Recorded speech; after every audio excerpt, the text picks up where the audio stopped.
Hello there, my name is Rian and I'm a volunteer with Simon Says at the Gosport Group. I am 50 years old, I'm married with 2 children.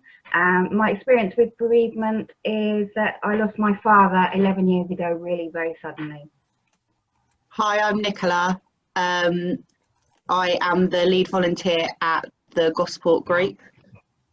My experiences with bereavement are that I work with Harbour Cancer Support and cruise bereavement. I also have experienced very sudden deaths in my youth. Thank you, Nicola. My name's Ryan. I've been involved with Simon Says for nearly 15 years. Initially as a service user and now as a lead volunteer for our young people's group. My dad died of cancer when I was 7 and I attended Simon Says, who supported me through my bereavement. On the way, learning a number of techniques to help me cope, meeting some amazing people along the way. I took some time away after using the charity. And then a few years ago, I decided to come back and use my journey and experience to help others, volunteering at our young people's group. And before taking on the running the group a couple of years ago. So that's a bit about us. And what we'll be talking about today is a few sort of questions around bereavement, which hopefully can support you. How has being bereaved during COVID different to normal, and how does this have an impact on people's ability to grieve? Well, being bereaved is often a bewildering time with a complex tidal wave of strong emotions and feelings. At times it can feel overwhelming. Before the COVID pandemic, if you were bereaved, there would be some things that could help comfort you at such a distressing time. Friends and family could visit, sit with you inside your home and stay overnight. Groups of friends could just come round, take you out for a cup of tea or a meal. Neighbours might pop round with some food to help. And friends and family could take in young children to allow for the practicalities around bereavement, such as arranging the funeral. Cuddles, hugs, a kind touch would be unlimited, but many of those potentially comforting actions are sadly not available during the pandemic, which can create additional distress and upset at an already very difficult time. COVID has unfortunately impacted on the normal processes our society used to help us grieve. Thanks, Rian. Is there anything you found comforting after your father died? Yeah, it was sort of the spontaneous arrival of friends at the door with with hugs and just taking me for a walk so I could tell the story again, away from my very young children at that time. And a friend came round with a casserole, which is the practicalities of not having to cook that night as well as everything else. So yeah, there were lots of little things that were a comfort. So how did friends help you? Well, as I said, there was lots of cuddles and visits and comforting words. It was that they were there for me, but also they listened to the story of quite a complex and distressing situation, which helped me sort of come to terms with it in my mind as well. Are there any practicalities that helped you grieve? Well, this was obviously pre-COVID, and the practicalities are that I was able to arrange for a friend to have my young children so that I could arrange the funeral, which was down in Somerset, which is about 2.5 hours from where I live. And it would have been very difficult to take the children down there and visit funeral parlours and that sort of thing. Food coming forward, that was a real practical help, of course. And then it's a really silly and vain thing, but I was able to get my hair done, to go to the hairdressers. My father wasn't a religious man, so we didn't have a vicar leading the funeral. I led the funeral for over 100 people, and obviously standing in front of that many people, you want to look presentable. So yeah, I was able to go get my hair done. Cool, thank you, Rian. Thank you.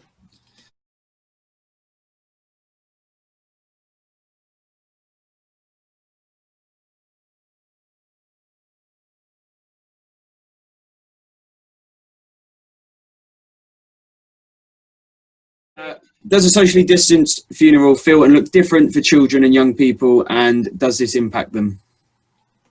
So due to COVID, funerals do look considerably different. According to the government guidelines at the moment, the most that can be present during a funeral is 30 people. And this is influenced by the venue's capacity to cater to socially distanced space, in which case that amount can be different, definitely. Other provisions in place include limited singing and chanting, live streaming that can be available. It's also asked that those present avoid touching their eyes, nose and mouth during the service. The other linked religious ceremonies can happen so long as social distancing in accordance with your tier group and PPE is used. So personally, during COVID, my children lost their nan. They were unable to attend the funeral. However, there were some young people present at the funeral. The distance between the seating and the lack of touch that we could have really created a gap with comfort and reassurance. So I spoke with them after the ceremony, and they said that the funeral felt really, really rushed, and there was no wake. So they had to go back to almost what they felt was normality straight away. From this, I took that the effects of a socially distanced funeral and their grieving process can be immediate and long lasting. The rushed atmosphere and unfinished ceremony may affect their spirituality, cultural response, and amplify any emotions that were already present. In the current climate, the safest way, as we know, is to connect with each other virtually and distanced. And it's not bold to assume that this, combined with distance and of a very personal event, may have a knock-on effect and prolong the process. So do you think your children would have dealt with grief better had it been a proper funeral? I know they didn't go, but had it been a proper non-COVID funeral, would they have gone? Do you think they would be dealing with it better? Are they too young, or what are your thoughts on that? I think obviously a funeral's not a nice event, but I feel that the part of the healing process within a funeral is that, putting an end and saying goodbye in a way that feels appropriate and following the wishes of a loved one. And almost having that touching comfort and that reassurance and having all of your family surround you creates that kind of support or emotional reassurance as well. So not having that plus the wake, which in my culture, is quite a celebratory event, and almost having that joy of talking about how they were in life and having that closeness with them, I think it supports the bereavement process, because it starts it off. It's a goodbye, and now we can start the process. So not having that, I think, has definitely delayed it for them. Yeah. Cool. Nicola, you mentioned that there was almost a celebratory aspect of the wake in your culture, and do you think that's something that it's good for children to see, that we celebrate someone's life, even though of course we're saying goodbye, which is very sad? Definitely. Often a lot of people say, I'm generalizing that, a lot of people say that as long as we can talk about the loved one, we keep the memory alive, don't we? So we kind of create that bond and move the deceased over from gone forever to still here in our memories, and we kind of create new traditions around that. And I think often the wake starts that process and starts that celebrating and normalizing talking about your loved one. Yeah.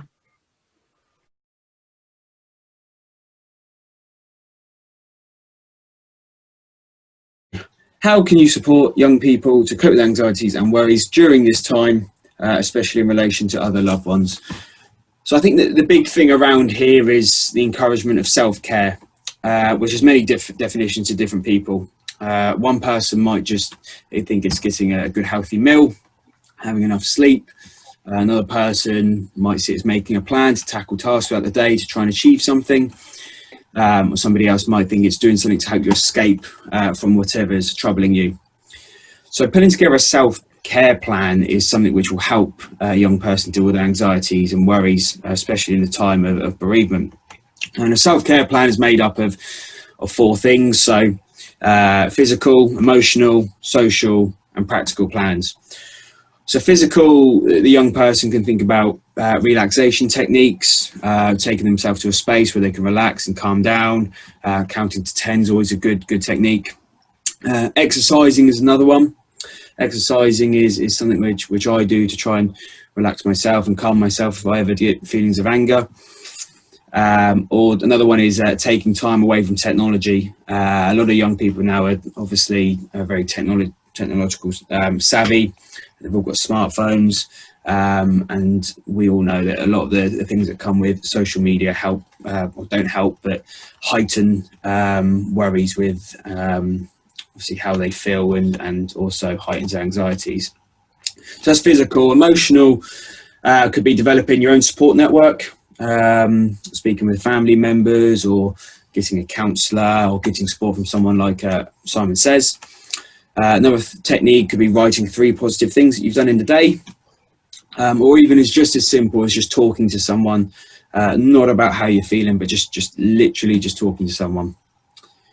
We've got the social element, which is like joining a group like Simon Says to help speak with others who are in the same situation, understanding that you're not alone and there's others in the same situation.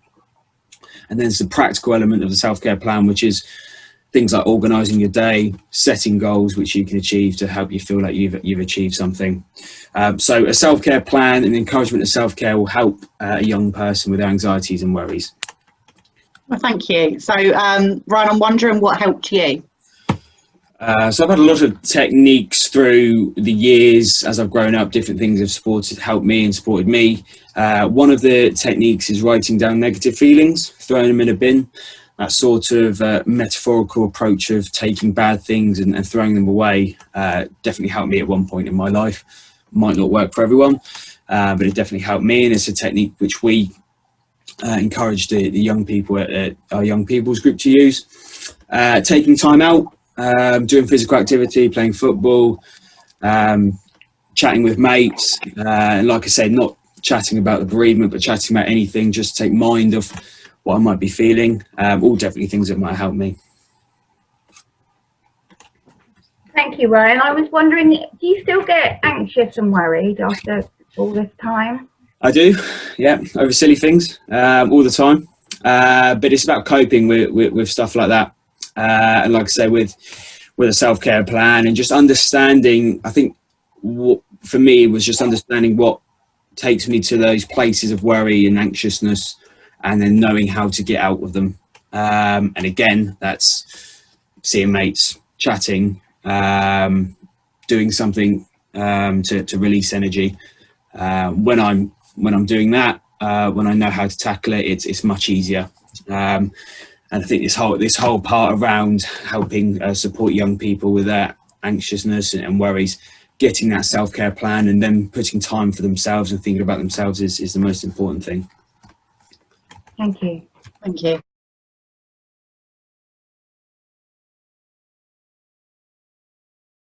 How do you spot a child and young person when they've not been able to say goodbye in a hospital or hospice or attend the funeral? Okay, so again, I'm using my experience through this. So there were a lot of different influences surrounding the funeral and being able to physically go and see their nan.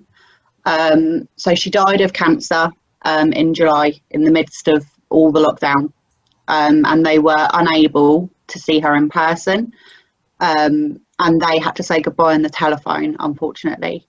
So both of my children are neurodiverse, and we felt as a family that them being at the socially distanced funeral in a very small crematorium felt quite unsafe for many different reasons. So luckily the children were happy with that decision, but the combination of events of particularly not being able to say goodbye or see her physically left my children feeling very detached from the overall process.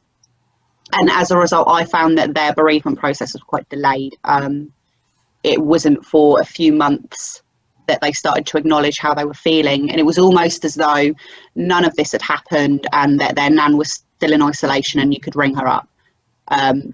So I feel understanding the context of the bereavement and what the child was going through, what they were able to do and not do, would really support you in helping that child. So cultural, spiritual beliefs are important to understand as well. So a rushed or missed ceremony may mean something to the child. An example would be that their aunt's spirit could not cross over to the spirit world and therefore she will haunt them. So they'll have many different beliefs and understandings culturally. So it's important to know and understand what they are. I'm gonna go back to one of your first points around, obviously your children were not able to see their grandparent before they died. So the last memories of them, did they know they were? Did they see the meal? So I mean, some people have different views of obviously not seeing the person ill. It's tough to take, tough to understand. Yeah. That person was, last time they saw them was very healthy, full of life, and now they're not around anymore. But for some people, it's a preference to have it that way because that's the way they want to remember them. So just wondering your thoughts on that. Personally, I followed my children's lead. So, I mean, taking COVID out of the context here, if my children wanted to go and see her and they were comfortable with it, we would have let them. But because of COVID, when you have cancer, obviously, as you guys know, the immune system is very compromised. So that was nowhere near an option for them to do that. So she got ill in early April, I want to say, and then died in July. So it was a very, very quick process and nobody kind of knew what was going on either. So it wasn't as though we had years of knowing and understanding. So it was almost a combination of that and the amount of information that I had to share with them very quickly as well. It is kind of they have memories of her being well and then not understanding that she's died. And I had to very much draw the line between actually the cancer that she had and COVID as well, because that's actually another point. So thanks for getting me there, Ryan.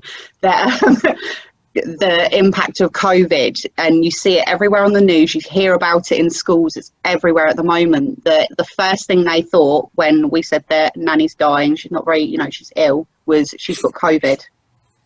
So it was separating that line because the fear that created of questioning and almost acknowledging mortality as a child with your first death and having that will my mum and dad die questions that come up, and also having that impact of COVID being a real threat right now and in their faces. It was almost a lot at once for them.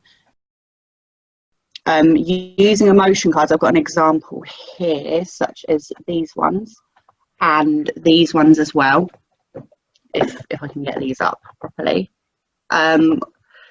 They're quite good to help the child understand what's going on for them in the current moment. I've found that square breathing, mindfulness and candle breathing are also really wonderful tools to enable the young person to support themselves when they're feeling overwhelmed and it's starting to all come up at once.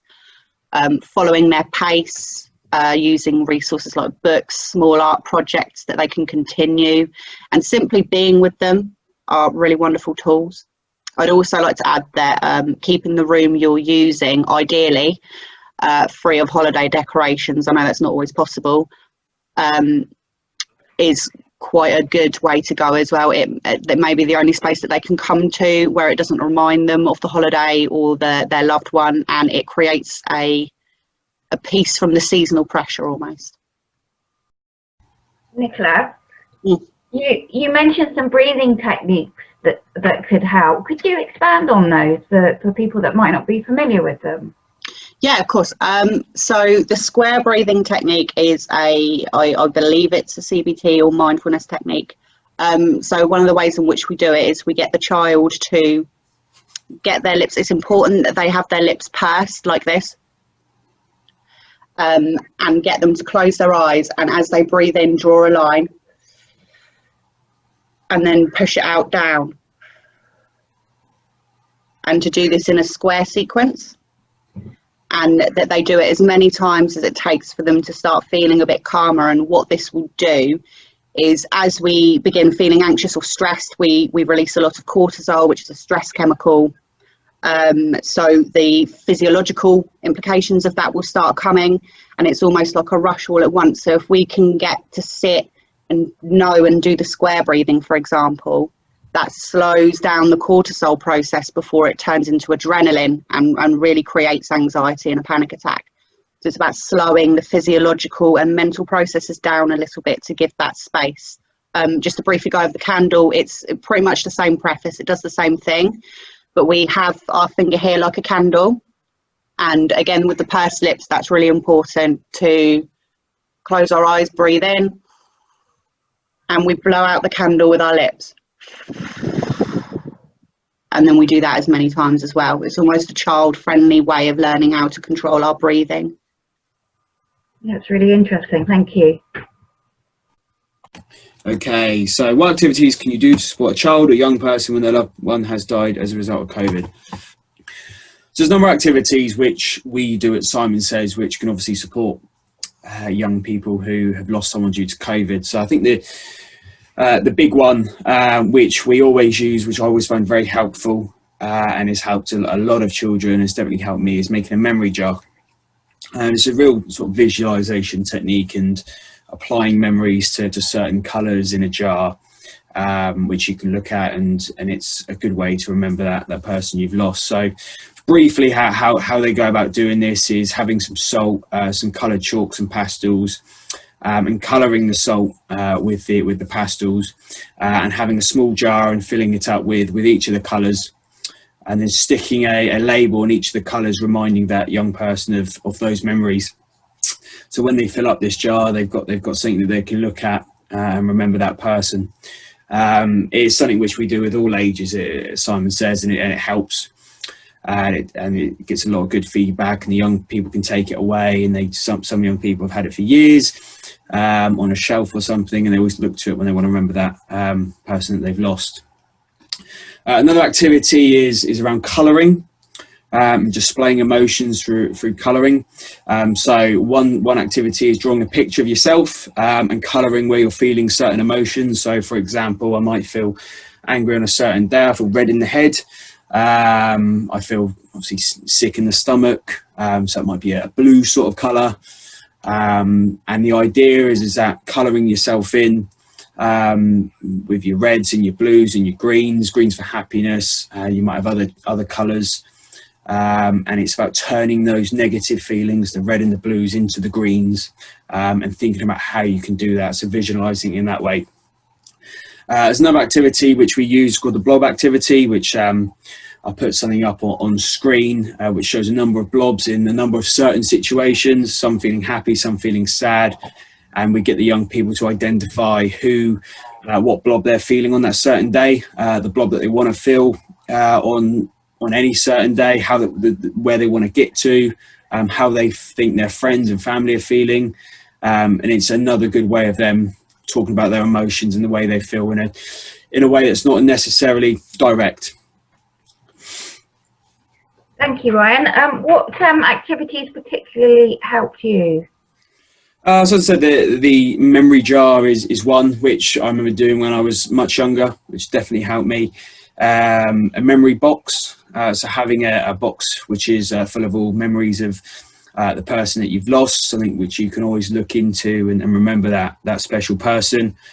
Another activity is writing emotions down, putting them on paper, emotions which you can't necessarily speak to others about. By writing them down, you're getting them out of your system, you're getting them onto paper, and then if you wanted to, you can, instead of speaking to someone, you can give that piece of paper to someone else who can help you talk about and open up about those emotions and feelings. So there are a couple of things that helped me. So it's about finding the right blend, especially for the teenagers. For the younger children, the activities work really well, but finding a blend for older children is I think what's really important. And by doing activities, it helps them talk more. They'll come into a session where they don't want to talk at all, but you find as soon as they start colouring, they open up, release all these thoughts and feelings, and they don't realise they're doing it. So again, I think you can do all these activities and tailor it to each age group. I think they all work.